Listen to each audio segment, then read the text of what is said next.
Om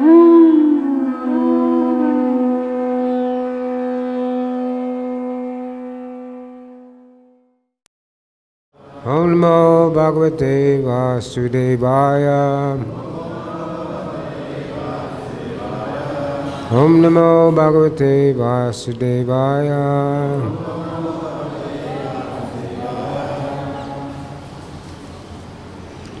Today we're reading from the 6th canto, chapter 16, text number 10. King Tritaketu meets the Lord.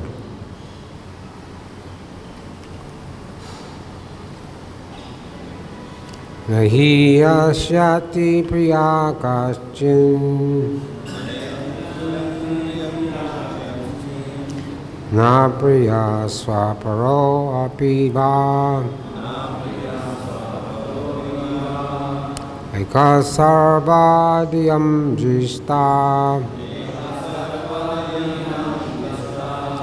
vidnam guna dosho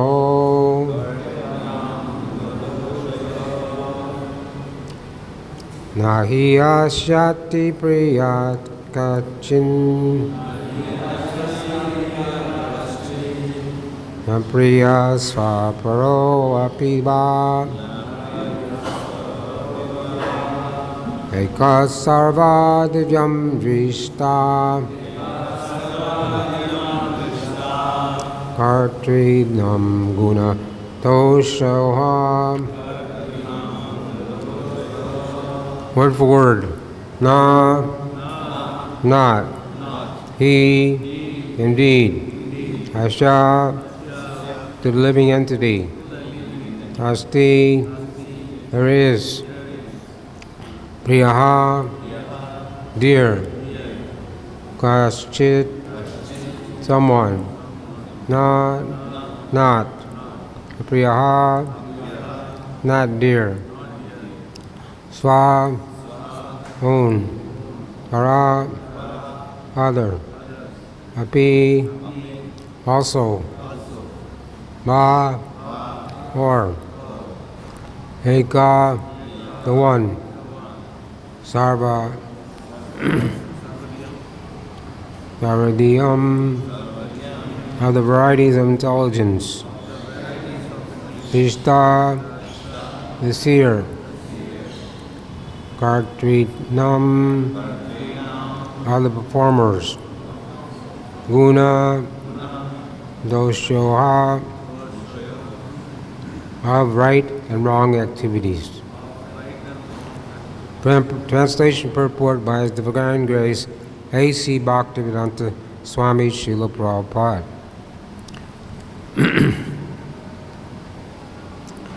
For this living entity, no one is dear, nor is anyone unfavorable. He makes no distinctions between that which is his own and that which belongs to anyone else. He is one without a second. In other words, he is not affected by friends and enemies, well-wishers, or mischief mongers. He is only an observer, a witness of the different qualities of men. Purport by His Divine Grace A.C. Bhakti-Vedanta Swami Srila Prabhupada.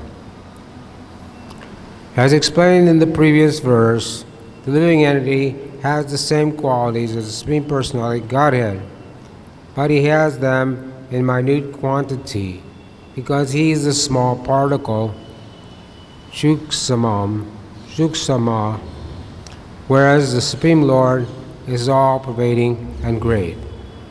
So the Supreme Lord, there are no friends, enemies, or relatives, where he is completely free from all disqualifications of ignorance that characterizes the conditioned souls. On the other hand, he is extremely kind and favorable to his devotees, and he is not at all satisfied with persons who are envious of his devotees. As the Lord himself confirms in the Bhagavad-Gita,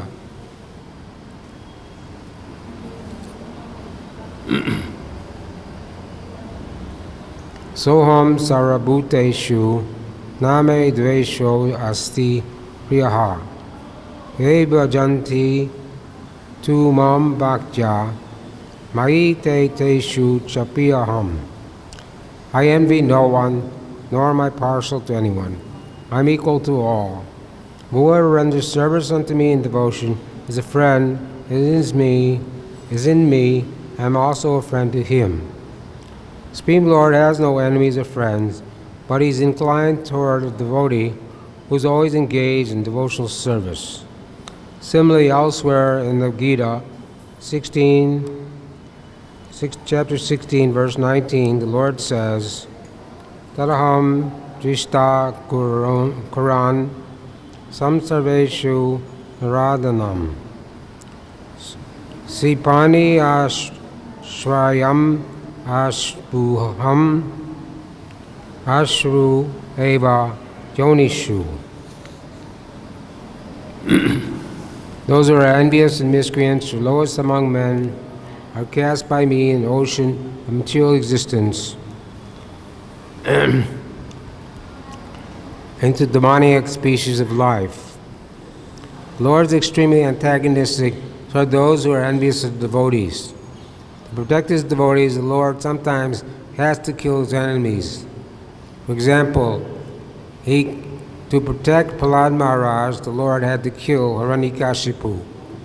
Although Hiranyakashipu attained salvation because of being killed by the Lord.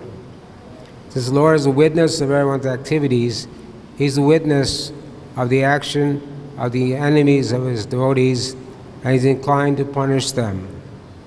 In other cases, however, he simply witnesses what the living entities do and give the results of one's sinful or pious actions. Om Argana Taramdasya Janajana Sakaya Sakshu Tamjaya Tasme Shri Gurve Namaha Shri Chaitanya Manobishtam Stapitam Yena Bhutale Swayam Rupa Garamayam Dantisva Parantikam Vanchakopa Drubhyascha Kripa Sindhu Evacha Padam Bhavneho Vaishnavyo Namo Namaha Shri Krishna Chaitanya Prabhu Nityananda Shri Advaita Gadadhar Srivastava Gaur Bhaktivinoda Hare Krishna Krishna Krishna Hare Hare Hare Ram Ram Ram Hare Hare.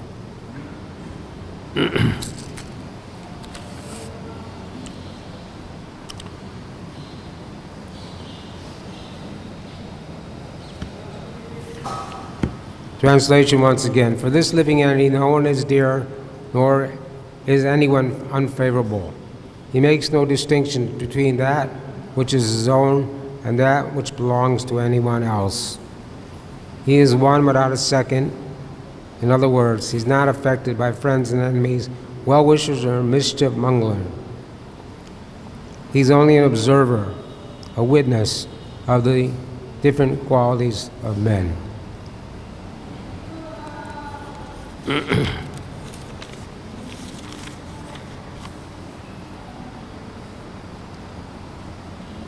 So Maharaj Chitraketu had 10 million wives, but unfortunately they were all barren. They cannot produce a child or a son. So Maharaj Chitraketu was very unhappy because he wanted to have a son to deliver his forefathers and keep himself from going to hell. Because the sons can perform the last rites for the relatives called Pinda. Chaitanya Mahaprabhu also did that. When his father died, he went to Gaya and performed the last rites for his father. Of course, we don't do that in the Krishna conscious movement. It's not required. But in they used to do that. But this age, we just chant Hare Krishna. So, Angira Muni came to Maharaj Chitraketu could understand why he was lamenting. So he gave him he told him why he was lamenting, and Angir Muni made it possible for Chittiketu to have a son. But he said this son will be the source of great jubilation and the source of great lamentation. Chittiketu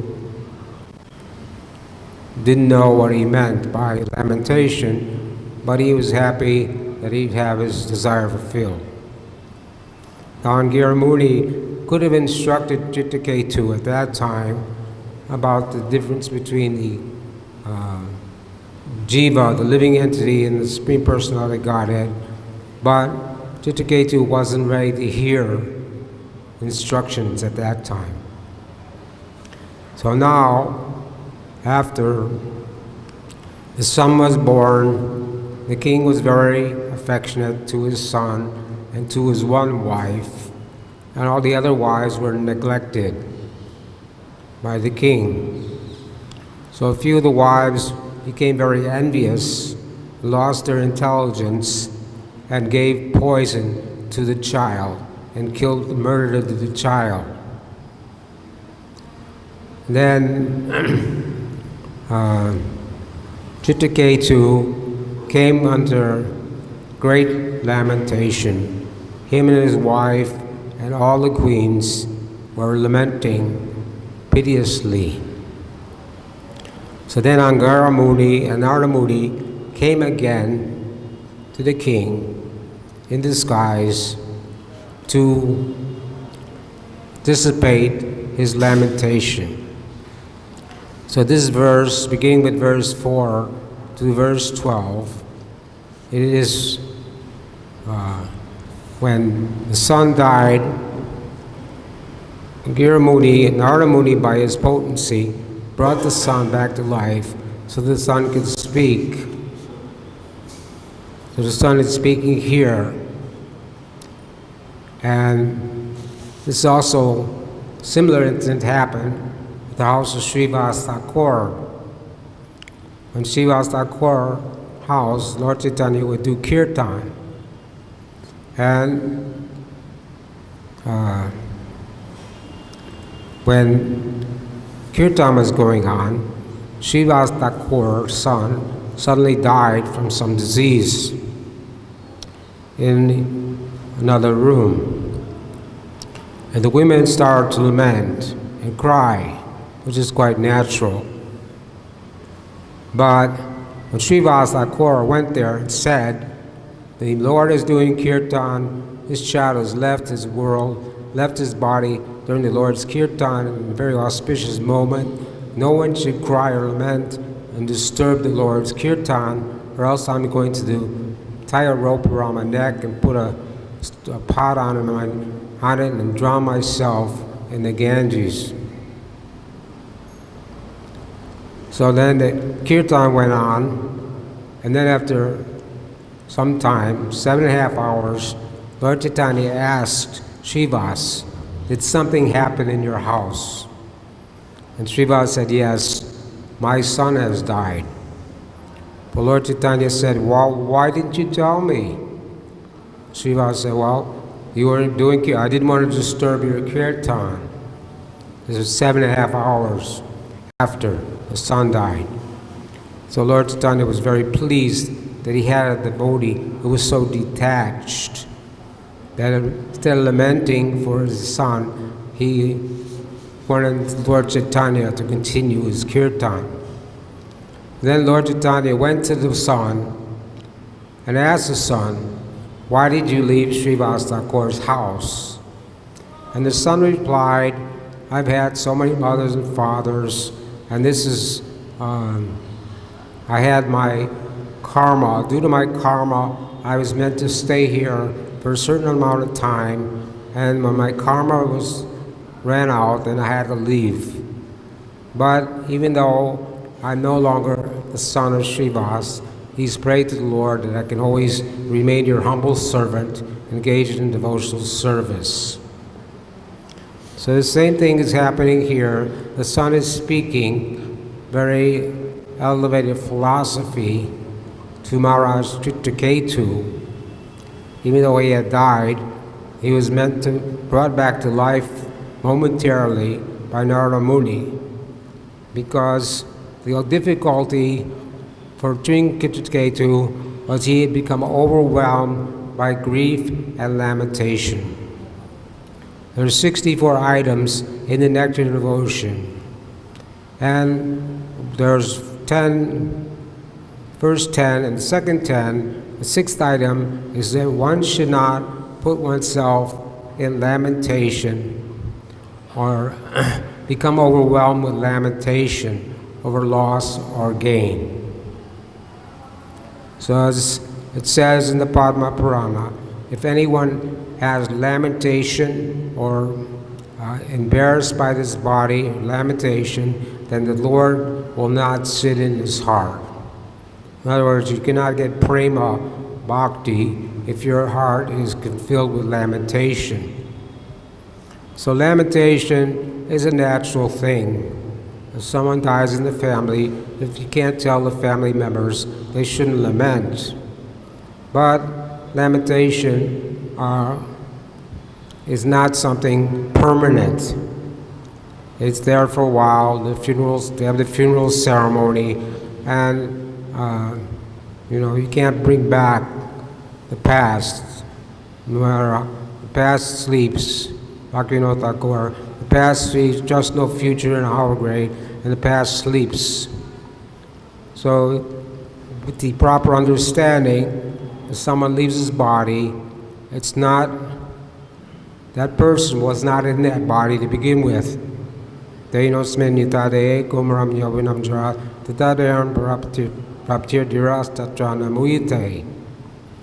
people lamenting for their father, my father is gone, but his body is there. So where is your father? You never actually even knew your father, because he has nothing, he wasn't that body, he was a spirit soul, Hum Brahmasmi. I tried to tell that to one man outside a few days ago. He couldn't understand at all that I'm not this body.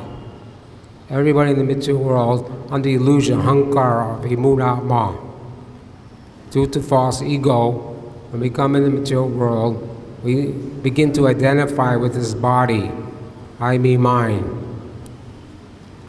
So you have to give up this lamentation in devotional service. Something may happen, or we don't, we just accept it as Krishna's mercy. Whatever happens, we accept as Krishna's mercy. So here, the son is describing how the Supreme Lord is equal to everyone. Soam Sarabhuteshu.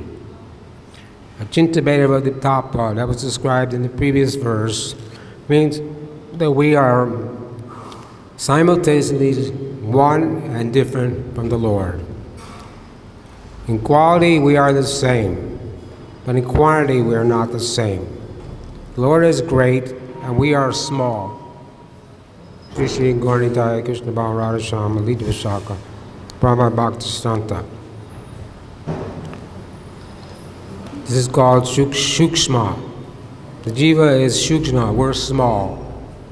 If you take one drop of seawater, it contains all the qualities of the sea itself, but that one drop can never become the sea. So the last snare of Maya is when someone thinks that I become God. Of course, Prabhupada said that we're the kicking God. If you're God, then we kick you in the head with boot.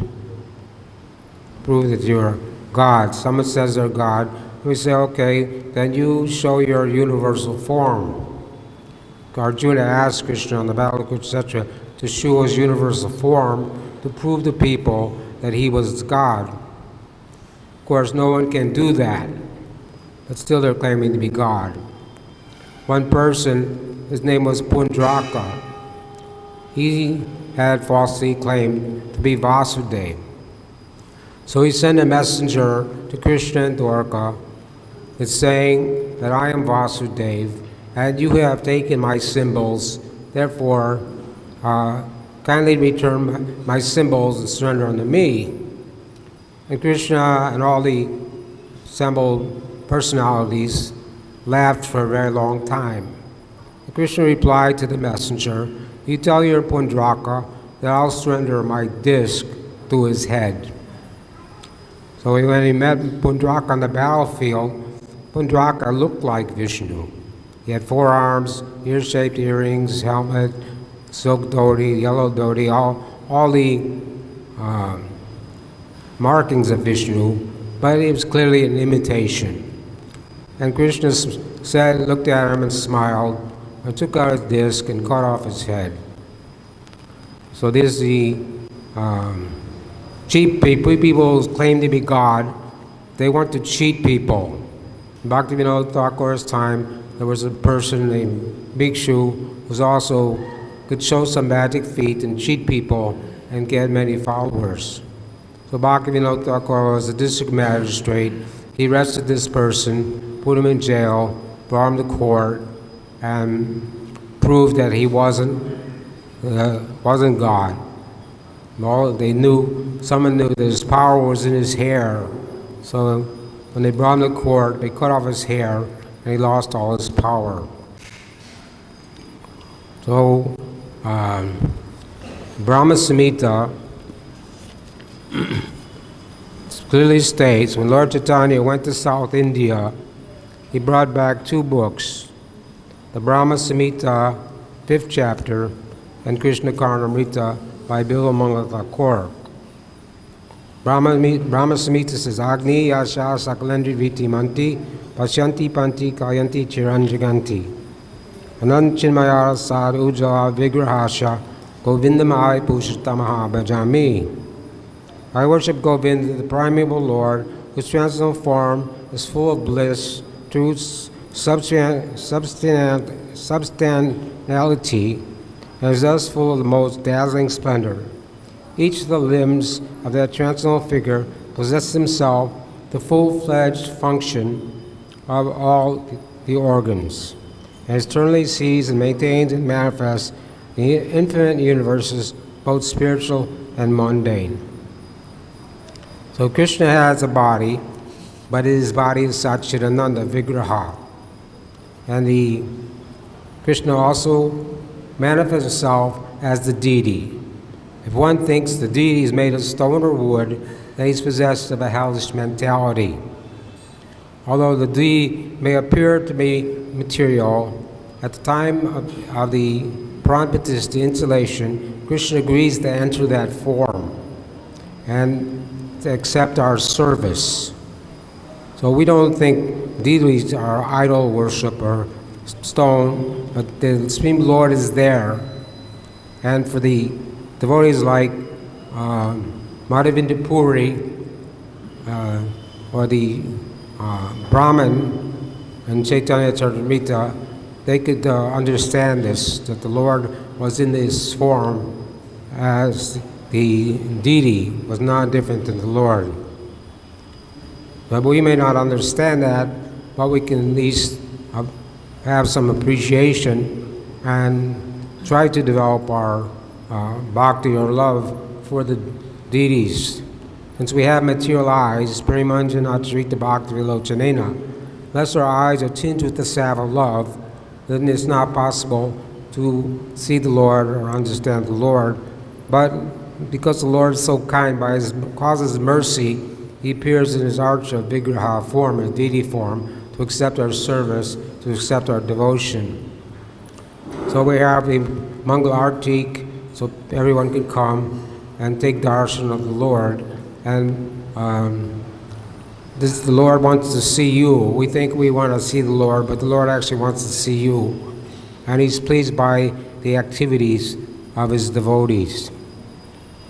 Advaitam achyutam anandimananta rupam aja purana purusham navayovinam cha vedeshu durlabam amabhakto Govindamai Pusha Tamaha Bhajami.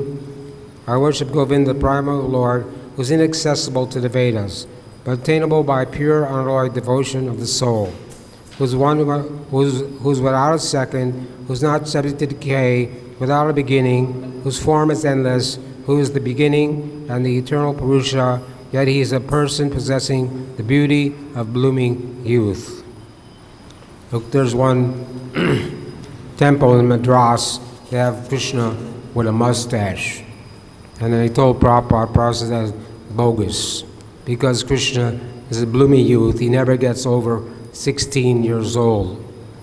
So even when he goes to Dwarka, when he goes to Mathura and Dwarka, and he comes back to Vrindavan, and it was 100 years, after 100 years, he was still looking like he was 16 or 20 years old. Even on the Balakut, etc., he was a great-grandfather.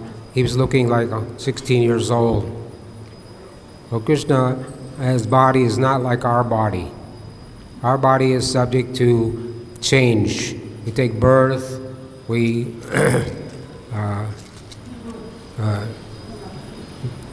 grow, we remain for some time, we have offspring, we dwindle, and we die. Janma Mitra Jaravadi. These are the miseries of material life: birth, death, old age, and disease.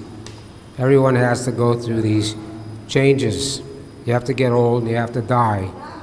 No matter how many promises the scientists will make, saying they can stop death, they can keep people from getting old, they can stop disease, they can't do it because it is the laws of nature. And the law of nature cannot be transgressed by any material scientist.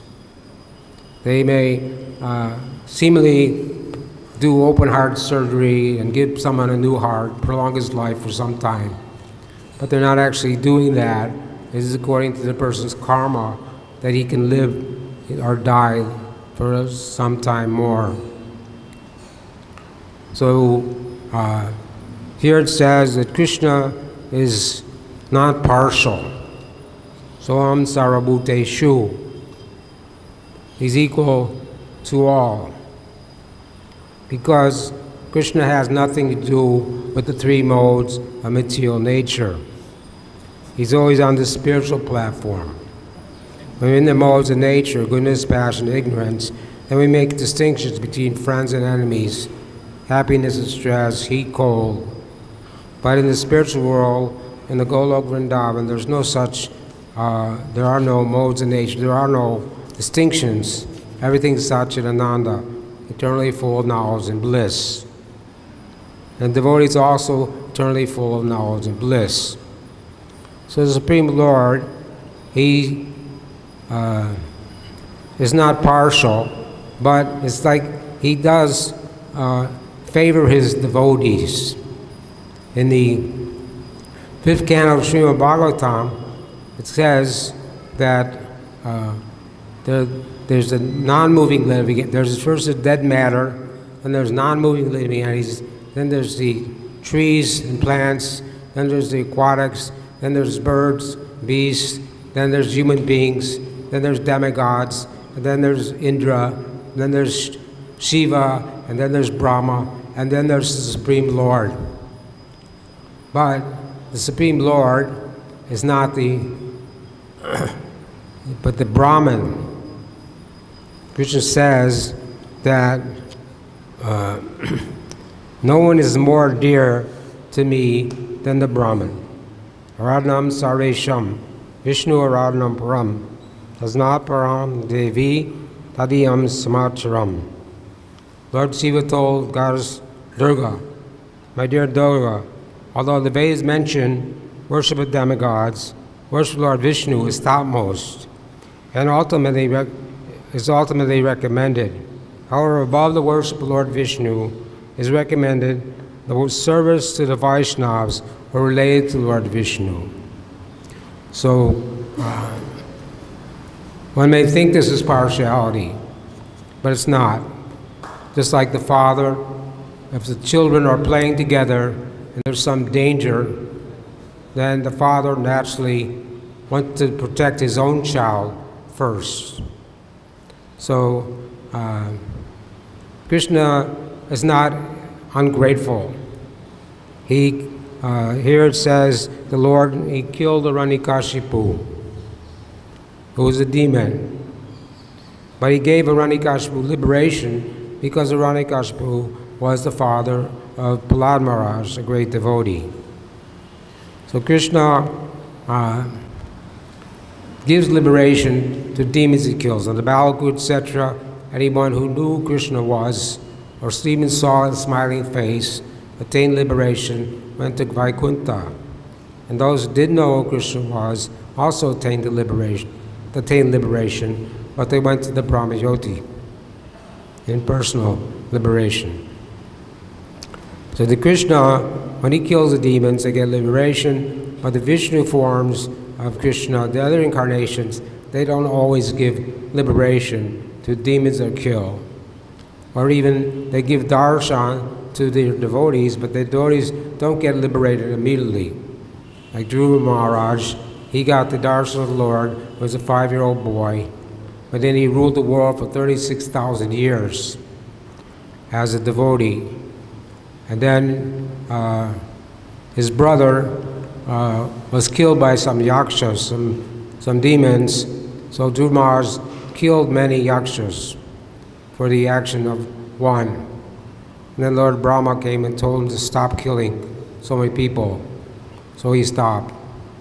But because he killed so many yakshas, and he was a pure devotee, it wasn't an ordinary thing.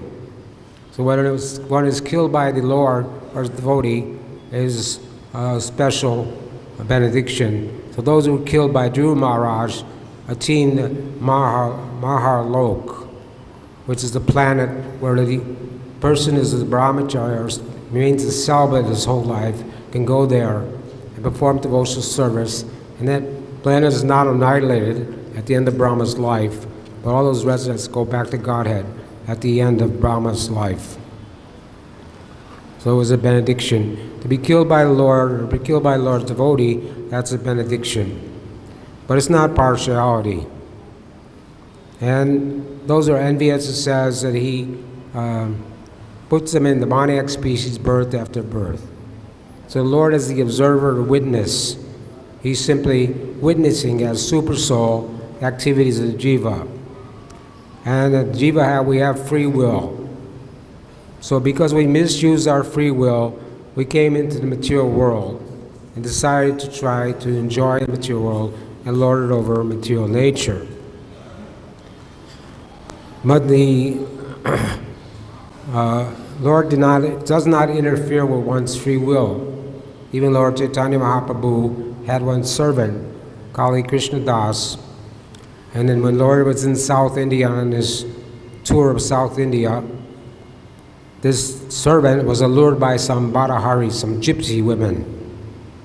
And they can control people's minds. So they allured this Krishna Das, Lord Chaitanya's servant. Of course, Lord Chaitanya is omniscient, all-knowing, could have prevented the whole thing. Because he misused his free will, he went to the camp of the gypsies and was trying to enjoy. And Lord Chaitanya had to go there and pull him out by his hair. And when the Bharaharis saw Lord Chaitanya taking Krishnadas away, they attacked the Lord. But the weapons they were holding turned around and attacked themselves, and they all ran away. So Lord Chaitanya kept his servant, but when he went back to Puri, he rejected him for misusing his independence. So this is the nature. But a devotee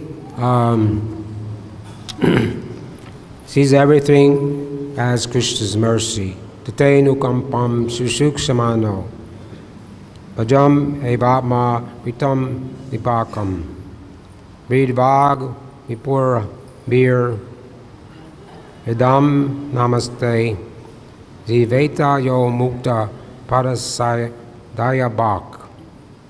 My dear Lord, one who earnestly waits for you to bestow your causeless mercy upon him, all the while patiently suffering the reaction of his past misdeeds, offering you respectful obeisance with his heart, words, and body, is surely eligible for liberation, where it has become his rightful claim.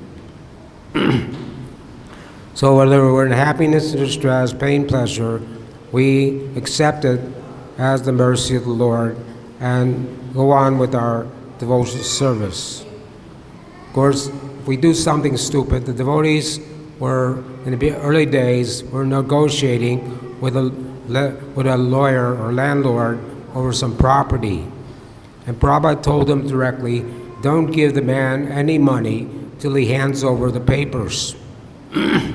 So the devotees weren't experienced at dealing with these kind of people, and they didn't listen to Prabhupada.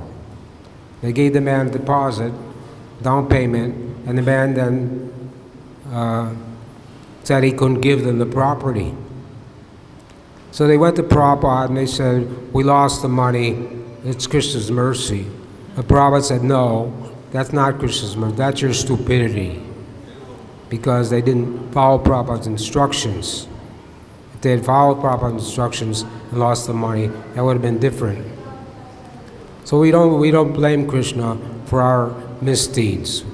We only should follow Guru, Shastra, and Sadhu, act accordingly.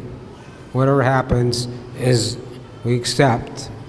When Maharaj Chitraketu was cursed by Mother Parvati, he said, Lord Shiva told Mother Parvati, Narayana Parana Sarve Nakaschin Vijati Sarva Paraga Narakeshu Api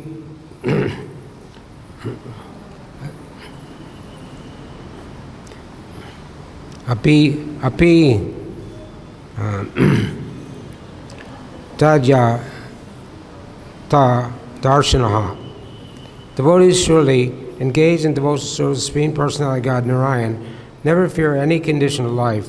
For them, the heavenly planets, liberation, and hellish planets are all the same.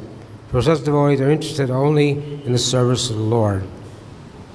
So the devotees in heaven, where the enjoyment spirit is 100 times, 1,000 times greater than here, but he can't do any service, he thinks it's hell. But if a devotee is in hell and he can execute devotional service, then he thinks it's heaven. So the devotee and the Lord, there's a mutual reciprocation, because the devotee is on the spiritual platform and the Lord's on the spiritual platform.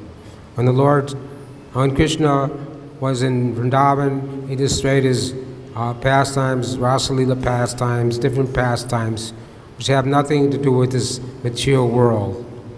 Krishna's body is Satchidananda Vigraha, and the gopis also had spiritual bodies. So when Krishna played on his flute, the gopis came, despite the protests of their husbands and family members. They ran to Krishna in the dead of night. And it may seem like some sex relation between boy and girl, but it's nothing to do with this material world. Krishnadas Kaviraj says the Gopi's relationship with Krishna is the difference between iron and gold, or day and night. It's completely spiritual. And Sukadeva Goswami only briefly described Rasalila pastime 10th canto, Srimad Bhagavatam, because the conditioned souls cannot understand so much about it. And Krishna is called the Supreme Debauchee. So he does many things which seem to be material, but they're not. Because the gopis didn't have material bodies, and Krishna doesn't have a material body. And so because we're conditioned in a material body, we think that Krishna's dancing with the gopis is something material, but it's not. And in the spiritual body, there's no bad smell, there's nothing, everything is very pleasing. They don't get old, they don't get gray, none of these things happen.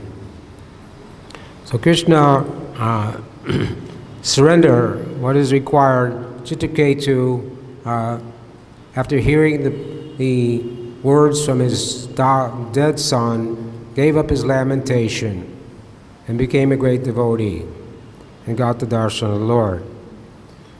Because he couldn't get the mercy of the Lord until he surrendered. Sarvadhamapikshata mamekam saranam ja ham tvam savapameno mokshashami masujaha. So Krishna says, give up all varieties of religiosity and just surrender unto me. I will protect you from all sinful activities. Do not fear. So this is, we have to be fully surrendered souls and simply depend on Krishna in all circumstances, whether we're in happiness or distress, whether we have pain or pleasure. We should accept everything as Krishna's mercy, and we should not unnecessarily lament over loss, whatever it may be, for a long period of time. Lamentation is there for a short period, but we come in this world with nothing, and we leave this world with nothing. So nothing actually belongs to us. But we have this misconception, I, me, mine. The 10th offense of chanting the holy name is to think I, me, mine. And also to be inattentive while chanting. So we have to give up this conception to maintain material attachments even after understanding so many instructions in the matter. We have to give up our misconception that I'm this body and this is my wife and this is my children and so many things like that. And we have to try to chant the holy names of the Lord. Hare Krishna, Krishna Krishna, Hare Hare, Hare Rama, Rama Rama, Hare Hare. You have to chant and just try to hear the mantra, not be distracted, not be inattentive.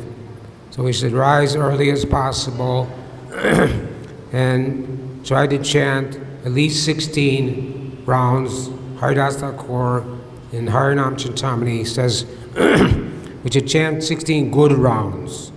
You may chant 12 rounds in the morning before darshan, and then forget about your rounds till 8 o'clock at night and chant 4 more, or during the day sometime. But all 16 rounds should be done attentively and very, as much as we can, with as much devotion as we can. Like all devotional practices should be done with great care and attention.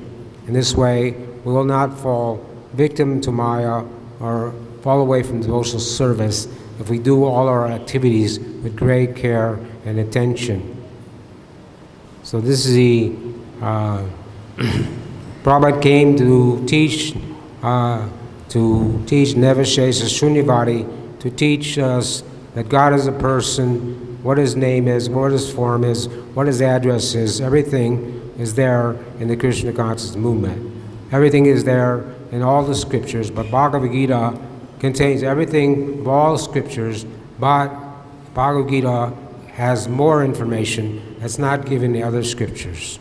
So simply if we study the Bhagavad-Gita, study Srimad Bhagavatam, Chaitanya Charitamrita, all the information is there. Everything we need to know about devotional service is contained in the books by Prabhupada and by the other books by the 6 Goswamis and previous acharyas. So tomorrow is Janmashtami and 64 items of devotional service. The 39th item is that one should observe Janmashtami. This is one of the regulated principles, one of the limbs. So we observe Janmashtami by fasting till midnight. And this is not easy. But you should fast till midnight. Try to chant 64 rounds. Because we have extra time. Try to increase our devotion. You can drink water, but shouldn't eat anything. But if you're, that's not for children or people over 70 years old. But if you're not diseased, you're healthy, then you can observe this. Because by fasting on Janmashtami, Krishna is pleased. And since this is one of the regulated principles in devotional service, then we should all follow this very strictly. And then the next day is Prabhupada's appearance day. And because we fast for all the immediate acharyas, Bhaktivinoda Thakur, Gaurkishore Das Babaji, Bhaktisiddhanta Saraswati, and Srila Prabhupada, we fast a half a day.